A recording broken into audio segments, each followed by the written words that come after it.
اعوذ باللہ من الشیطان الرجیم بسم اللہ الرحمن الرحیم ان اللہ اشتری من المؤمنین انفسهم واموالهم بان لهم الجنہ یقاتلون فی سبیل اللہ فیقتلون ویقتلون وعدا علیہ حقا فی التوراة والانجیل والقرآن ومن اوفى بعہدہ من اللہ فاستبشروا ببیعکم الذی بایعتم بہ وذلک هو الفوز العظیم۔ سبحان اللہ۔ اللہ تبارک و تعالیٰ نے یہاں پہ اس آیت کے اندر مسلمانوں کے ساتھ ایک سودا کیا ہے۔ یہ بڑی خوبصورت آیت ہے، شاید قرآن میں اس طریقے سے ایک دو آیتیں اور ہوں گی مزید، یعنی اس انداز سے جو اللہ تعالیٰ نے بیان کیا ہے، کیونکہ پیچھے صحابہ کرام مسجد قباء اور صحابہ کرام کا مخلص پن یہ سارا کچھ بیان کیا جا رہا ہے، ساتھ ساتھ منافقین کی طرز عمل کو بھی بیان کیا جا رہا ہے کہ جو کچھ وہ کرتے رہے ہیں۔ یہاں پہ اللہ تبارک و تعالیٰ نے، کیونکہ منافقین جہاد سے رہ جاتے تھے اور بہانے بناتے تھے، تو اللہ تبارک و تعالیٰ نے ارشاد فرمایا ان اللہ اشتری من المؤمنین انفسهم واموالهم بان لهم الجنہ۔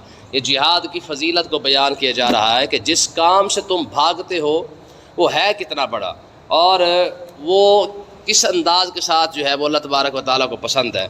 ان اللہ اشتری، بے شک اللہ تبارک و تعالیٰ نے خرید لیا من المؤمنین، مومنوں سے، انفسهم واموالهم، ان کی جانوں کو اور ان کے مالوں کو، بان لهم الجنہ، جنت کے بدلے میں۔ پہلی بات کو سمجھے کہ مومنوں کے ساتھ سودا یہ کیا جا رہا ہے کہ تم جان اور مال دو، میں تمہیں جنت عطا فرماؤں گا۔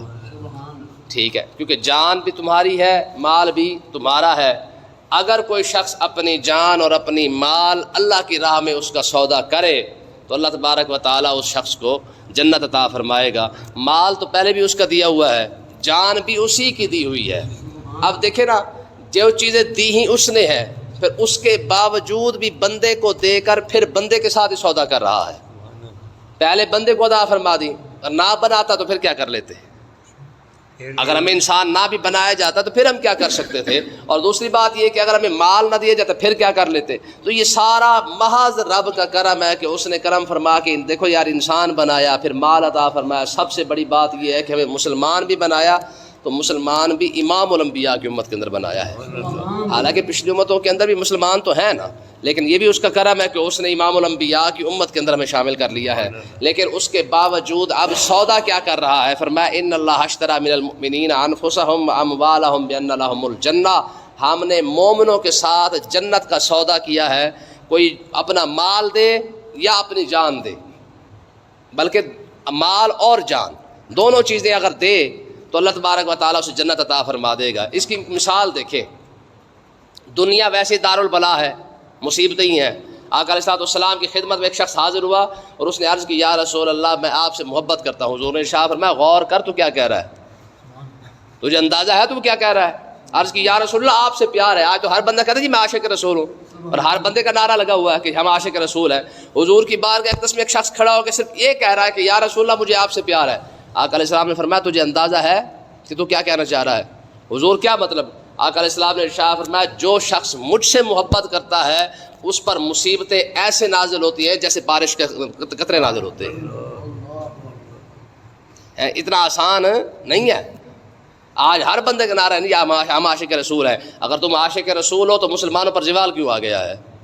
ٹھیک ہے، تو اللہ تبارک و تعالیٰ نے ارشاد فرمایا کہ جس بندے نے سودا کرنا ہے جان اور مال، کیونکہ یہ دونوں چیزیں انسان کو پیاری ہیں، فرمایا یہ دونوں چیزیں لے کے آئے تو اللہ تعالیٰ اسے جنت عطا فرمائے گا۔ اور جنت ہے کیسی؟ فرمایا جنات عرضها السماوات والارض، فرمایا جنت کی تو چوڑائی بھی خالی زمین اور آسمان کے برابر ہے۔ ٹھیک ہے، دائمی زندگی بھی انسان کو ملے۔ آج ایک ایک ٹکا کمانا پڑتا ہے، روپیہ کمانا پڑتا ہے، بندے لڑتے بھی پھرتے ہیں، مر بھی رہے ہیں، سارا کچھ ہے۔ تو میں ایسی جگہ دوں جہاں پہ تم خالی بیٹھے ہو اور تمہارا دل کرے کچھ کھانے کا تو وہی چیز ارادے کے ساتھ تمہارے سامنے حاضر ہو جائے۔ ٹھیک ہے جی، لیکن جی بندہ بیٹھا اور درخت خود چل کے آ جائے اور پرندے خود آ کے کہہ دے جی ہماری فلانی بوٹی جو ہے بڑی ٹائٹ ہے وہ کھا کے دیکھے۔ ٹھیک ہے جی، درخت خود آ کے چل کے جھک جائے اور سامنے آ کے کہے کہ جناب ہمارا پھل کھا کے دیکھے، اس کا ذائقہ بڑا زبردست ہے۔ میں ایسی جگہ جہاں تم رہو وہاں پہ کوئی کھچ کھانا نہیں، کوئی جناب اعلیٰ کوئی پریشانی نہیں، کوئی مسئلہ نہیں، کوئی بخار نہیں، نزلہ نہیں، زکام نہیں، بڑھاپا نہیں۔ ٹھیک ہے جی، کوئی پریشانی بھی نہ ہو، ایسی جگہ تمہیں ملے اور وہ بھی پیسوں کے بدلے، وہ بھی جان کے بدلے۔ اور یہ سودا بھی کوئی نہ کر سکے تو اس سے بڑا بد نصیب کون ہے. ٹھیک ہے. پھر آگے دیکھیں سودا کیسا ہے. فرمایا یقاتلون فی سبیل اللہ، فرمایا جنہوں نے جنت کا سودا کرنا ہے وہ لوگ ہیں جو اللہ کے راستے میں جہاد کرتے ہیں. اتنا سستا سودا نہیں ہے کہ ہر شخص جو نہ خالی نعرے مار کے اور تسبیح کھڑکا کے اور جو 4 سجدے کر کے جناب جنت لے جائے گا. فرمایا نہ، یقاتلون فی سبیل اللہ، اللہ کے راستے میں وہ جہاد کرنے والے لوگ ہیں. اور ہوتا کیا ہے، فیقتلون ویقتلون، کبھی قتل کرتے ہیں کبھی قتل کیے بھی جاتے ہیں. ظاہر ہے جنگ کا تو نتیجہ یہی نکلے گا، یا مرو گے یا مارے جاؤ گے، 2 صورتیں ہی ہیں. لیکن پھر بھی ہم نے تمہیں نقصان میں نہیں رکھا ہے. اگر تم مر گئے یعنی شہید ہو گئے تو پھر بھی تمہیں جنت مل گئی ہے، اور اگر تم زندہ واپس آ بھی گئے تو مال غنیمت بھی مل جائے گا، ساتھ غازی کا لقب بھی ساتھ مل جائے گا، پھر بھی اللہ تعالیٰ تمہیں جنت عطا فرما دے گا. شرط یہی ہے کہ کوئی شخص میدان جنگ میں کھڑا تو ہو نا. اصل مسئلہ یہ ہے کہ یہ چیزیں ہماری بیان ہونی جو ہے وہ کم ہو گئی ہیں. ہمیں صرف یہ بتایا گیا کہ سبحان اللہ کی فضیلت کیا ہے، الحمدللہ کہنے کی فضیلت کیا ہے، یاسین پڑھنے کی فضیلت کیا ہے، سجدے کرنے کی فضیلت کیا ہے. حالانکہ یہ ہمیں نہیں بتایا گیا ہے کہ یار آقا علیہ الصلوۃ والسلام نے ارشاد فرمایا کہ میدان جنگ کے اندر کھڑا ہونا، ایک لمحے کے لیے کھڑا ہونا، حجر اسود کے پاس حرم کے اندر عبادت کرنے سے زیادہ افضل اور اعلیٰ ہے. سبحان اللہ. اگر ایک شخص حرم کے اندر کھڑا ہو جائے اور کھڑا ہو کے وہاں پہ نماز پڑھ رہا ہو حرم کے اندر، حالانکہ وہاں پہ ایک نماز کا ثواب کتنا ہے، 1,00,000 عبادت کا ثواب ہے، نماز کا ثواب ہے.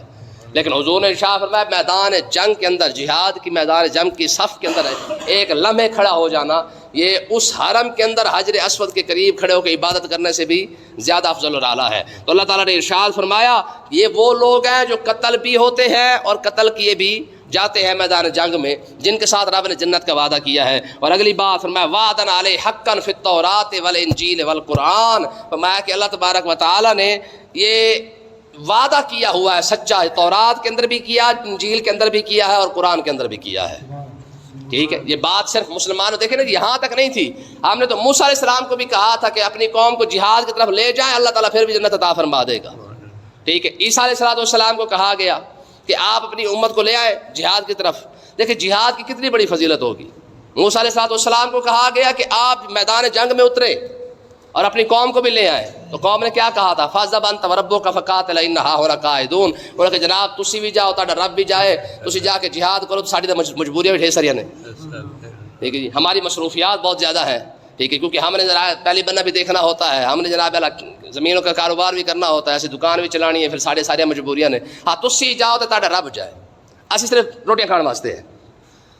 تو یہ کام انہوں نے کیا موسیٰ علیہ السلام کی امت نے.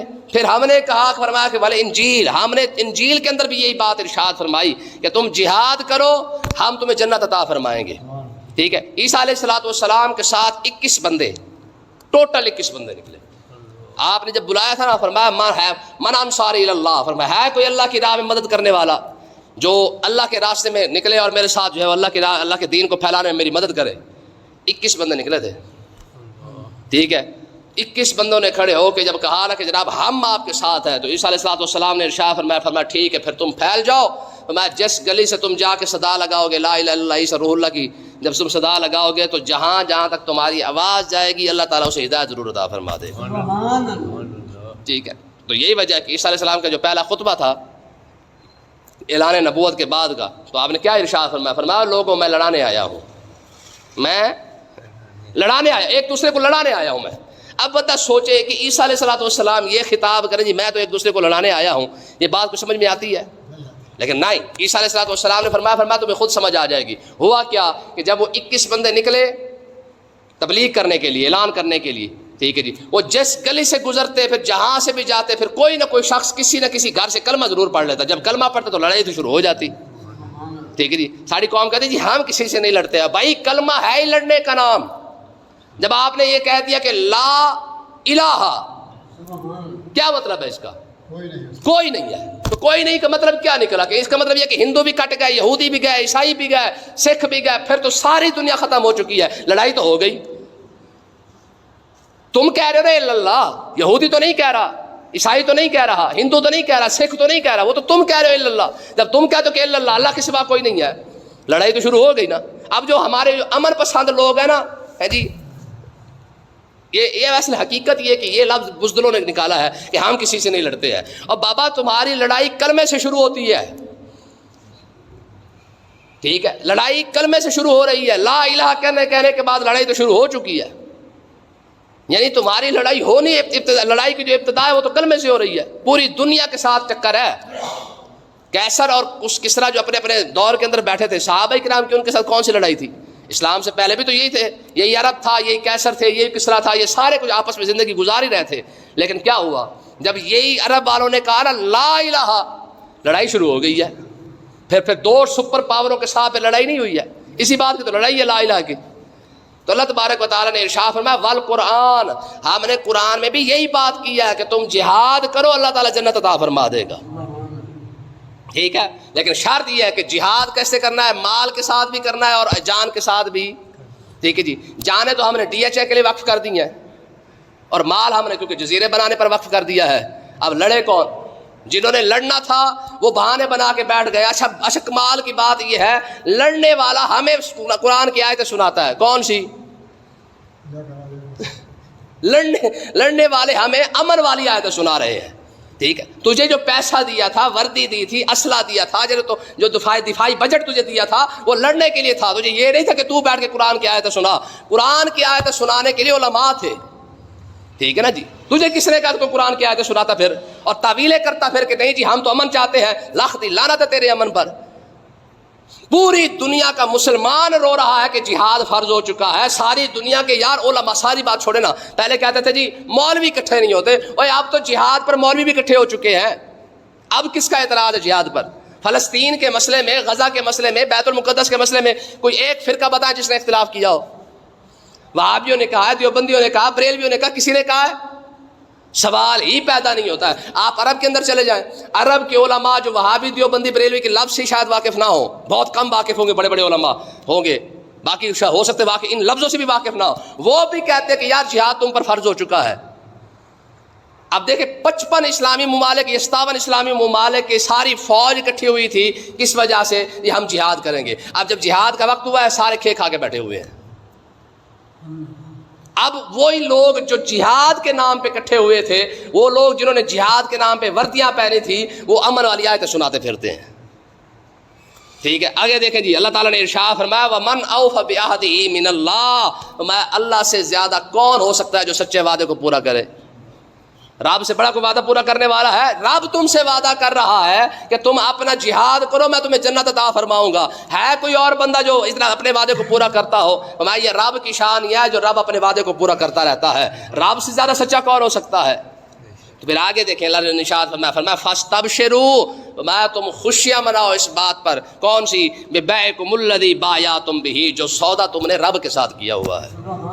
جس بندے نے یہ سودا رب کے ساتھ کیا نا کہ لے پھر مالکا, جان تیری اور جنت میری, مال تیرا اور جنت میری ہے. جس بندے نے یہ سودا کیا, اللہ تبارک و تعالیٰ نے ارشاد فرمایا کہ میں کہہ رہا ہوں فاستبشروا, کہ تم خوشی مناؤ, تمہارا گھاٹے کا سودا نہیں ہے. کیوں جی؟ DHA ڈیفینس کے اندر پلاٹ زیادہ خوبصورت تھا کہ یہ جنت کا محل خوبصورت تھا. وہ سودا تمہارے وارے نہیں کھاتا ہے. ٹھیک ہے, آج بھی ایمانداری سے چلو تمہاری بات ہم مان لیتے کہ تم دنیا کے بڑی سب سے 1 نمبر فوج بھی ہو گیا, تمہاری ایجنسیاں بھی سب سے 1 نمبر ہو گئی. اندر کھاتے کے اندر اگر تم کرنا چاہتے نہیں کر سکتے تھے؟ سب کچھ ہو سکتا تھا, لیکن وجہ کیا ہے؟ کیونکہ تمہارے اپنے پیٹ کے اندر مروڑ ہے, تم غلام ہو. مجھے بتاؤ اسرائیل کہاں, پاکستان کہاں؟ لیکن آج بھی پاکستان کے اندر اسرائیل کے خلاف احتجاج کیوں نہیں کر سکتے؟ مجھے بتائے, یہاں پہ کون سا یہودی بیٹھا ہوا ہے؟ تم تو سارے مسلمان ہو, کلمہ پڑھنے والے. ہمارا تو بڑا سارا حاجی حافظ قرآن ہے. احتجاج کیوں نہیں کر سکتے؟ یہودی کہاں, پاکستان کہاں, لیکن اس کے باوجود بتائیں نا کون سی مجبوری ہے تمہاری کہ تم پاکستان کے اندر اسرائیل کے خلاف احتجاج نہیں کرنے دیتے؟ حالانکہ امریکہ کے اندر احتجاج ہو رہے ہیں, برطانیہ, کینیڈا, فرانس, جرمنی, چین, جہاں بھی جائے پوری دنیا کے اندر اسرائیل کے خلاف احتجاج ہو رہا ہے. واحد یہ غلام ہے جو غلامی کا ایسا حق ادا کر رہے ہیں کہ آج بھی پاکستان کے اندر آپ اسرائیل کے خلاف احتجاج نہیں کر سکتے. جو کرے گا اٹھا لیا جائے گا. مجھے بتائیں یہ یہودیوں کا اس سے بڑا کوئی حق ادا کر رہا ہوگا؟ حالانکہ جنہیں ہم کافر کہتے ہیں نا, امریکہ والے بھی کافر, کینیڈا والے کافر, لندن والے, برطانیہ والے سارے کافر ہیں. کافر بھی احتجاج تو کرنے دے رہے ہیں. ان کی عوام احتجاج کر رہی ہے تو احتجاج تو کرنے کا حق تو انہوں نے دیا ہوا ہے، ٹھیک ہے. واحد آشکار رسول ہیں جو احتجاج بھی نہیں کرنے دیتے ہیں، ٹھیک. وہ کہتے ہیں نا ہر ایک خدا بننے کی کوشش میں ہے مصروف، لیکن یہ تماشا بھی خدا دیکھ رہا ہے. تم یہ نہ سمجھو کہ تمہاری وردیاں رہ جائیں گی، تم سے پہلے بڑے بڑے کھپڑ آئے تھے، ٹھیک ہے جی. فرعون سے بڑا وردی والا کون تھا؟ نمرود سے بڑا وردی والا کون تھا؟ اگر وہ کھپڑ نہیں رہے نا تو رہنا تم نے بھی نہیں ہے. تو اللہ تعالیٰ نے ارشاد فرمایا بھائی فاستبشروا ببیعکم الذی بایعتم بہ، فرمایا کہ خوشیاں تو وہ بندہ بنا ہے جس نے ہمارے رب کے ساتھ یہ سودا کیا ہے. اور اگلی بات فرمایا وذالک هو الفوز العظیم، یہی سب سے بڑی کامیابی ہے، یہی سب سے بڑی کامیابی ہے. کہاں دیکھیں نا جی، بندہ ایک نمازوں کا حساب ہو، کہیں روزے کا حساب ہو، قیامت کا دن آئے گا کوئی نماز کی وجہ سے لٹک جائے، کوئی روزے کی وجہ سے پکڑا جائے، کوئی حج کی وجہ سے، زکوٰۃ کی وجہ سے، ہے نا. اگر عمل کا حساب تو ہونا ہے. یہ تھوڑی بات ہے کہ بندہ اللہ کی بارگاہ اقدس میں جب حاضر ہو، حدیث پاک ہے نا، میں قیامت کے دن ایک شخص اللہ کی بارگاہ اقدس میں حاضر ہوگا، رب اس سے پوچھے گا میرے بندے میں نے تو تجھے صحیح سلامت پیدا کیا تھا، تیرے بازو کہاں ہے، تیرا سر کہاں ہے، تیری ٹانگیں کہاں ہے. وہ اپنا سارا کچھ اٹھا کے لے آئے گا اور عرض کیا کرے گا، پروردگار یہ سارا کچھ جو ہے وہ میرے پاس جو تھا یہ میں نے تیری خاطر سارا کچھ کٹوایا ہے، یہ میں نے اپنے بازو بھی تیری خاطر کٹوائے، اپنی ٹانگیں تیری خاطر کٹوائی، اپنا سر تیری خاطر کٹوایا ہے. یار اس سے بڑی کوئی بات ہو سکتی ہے؟ یہ رب کا وعدہ ہے کہ جب شہید کو اپنا لگتی ہے نا، گولی لگتی ہے یا اسے تیر تلوار کا تو چلو زمانہ نہیں رہا، اب تو بم شم کا زمانہ آ گیا، گولیوں کا زمانہ آ گیا ہے. یہ رب کا وعدہ ہے نا، فرمایا کہ شہید کو اتنا درد بھی نہیں ہونے دیتا جتنا کیڑی کسی کو کاٹ لیتی ہے. سبحان اللہ. ٹھیک ہے، میں نے آپ کو پہلے بھی ایک مثال سنائی تھی حضرت بشر حافظ رحمۃ اللہ علیہ کی، کہ آپ فرماتے ہیں کہ میں نا جا رہا تھا تو میں نے ایک چور کو دیکھا راستے میں لتر کھا رہا تھا، اسے پولیس والے مار رہے تھے، کہتے کہ اسے کچھ 100 بیت مارا ہوگا لیکن وہ رویا نہیں. 100 لتر کھا کے بھی چور نہیں رویا، لتر تو نہیں بلکہ وہ بیت کھائے اس نے، نہیں رویا. کہتے کہ میں اس کی جوانی پر، طاقت پر اس کی بڑا حیران ہوا کہ یار بڑا جوان بندہ ہے بھائی، اتنے مار کھا کے بھی نہیں رویا. کہتے اسے جب مار لیا نا پولیس والوں نے، اسے اٹھا کے پھر جیل میں ڈالا، تھانے میں ڈالا جہاں پہ تھا اس کا.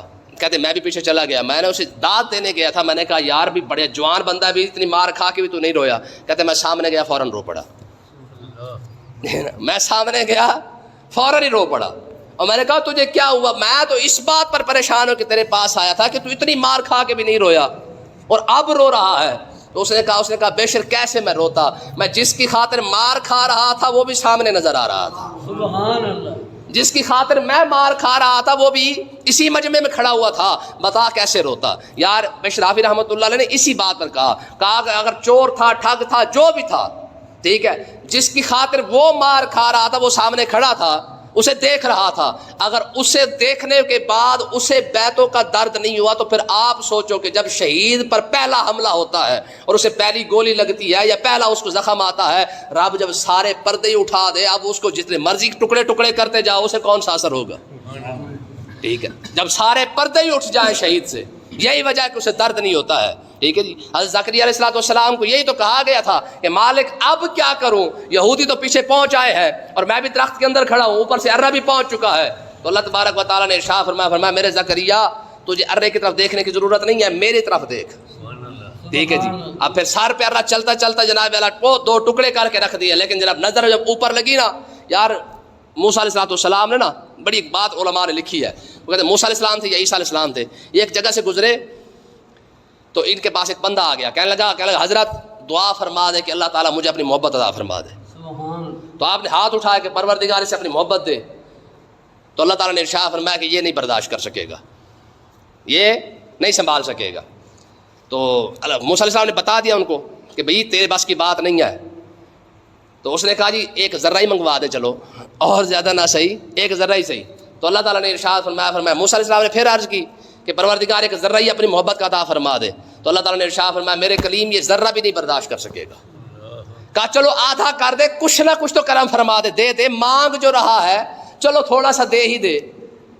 تو اللہ تعالیٰ نے ارشاد فرمایا چلو میرے کلیم تو نے سفارش کر دی تو دے دیتے، آدھا ذرہ دے دیتے ہیں. جب دے دیا نا محبت کا تو مل گیا. ملنے کے بعد موسیٰ علیہ السلام بھی چلے گئے. کچھ عرصے کے بعد جب آئے نا تو آپ نے دیکھا کہ ایک شخص منہ اوپر کر کے کھڑا ہوا ہے، نہ اسے کھانے کا ہوش، نہ پینے کا ہوش، نہ کپڑوں کا ہوش، نہ بالوں کا ہوش. کوئی نہیں ہے. آپ نے آ کے سلام کے جواب ہی نہ دیا, پھر سلام کے جواب ہی نہیں دیا. فرمایا میں تیرا نبی موسیٰ علیہ السلام ہوں. چپ کر کے کھڑا ہوا ہے. تو اللہ تعالیٰ نے ارشاد فرمایا میرے کریم تو جانتا یہ کون ہے؟ یہ وہی بندہ ہے جس کے لیے تو آدھا ذرہ مانگ کے گیا تھا. تو سلام کر اور اسے بلوا رہا ہے نا, تو ارہ اٹھا کے اس کے سر پہ رکھ کے چیر بھی دے, تب بھی یہ میرے بغیر کسی کو نہیں دیکھے گا. سبحان اللہ. جب آدھا ذرہ اتنا ہے تو پورا ذرہ کتنا ہوگا؟ اللہ پاک سمجھنے کی توفیق عطا فرمائے.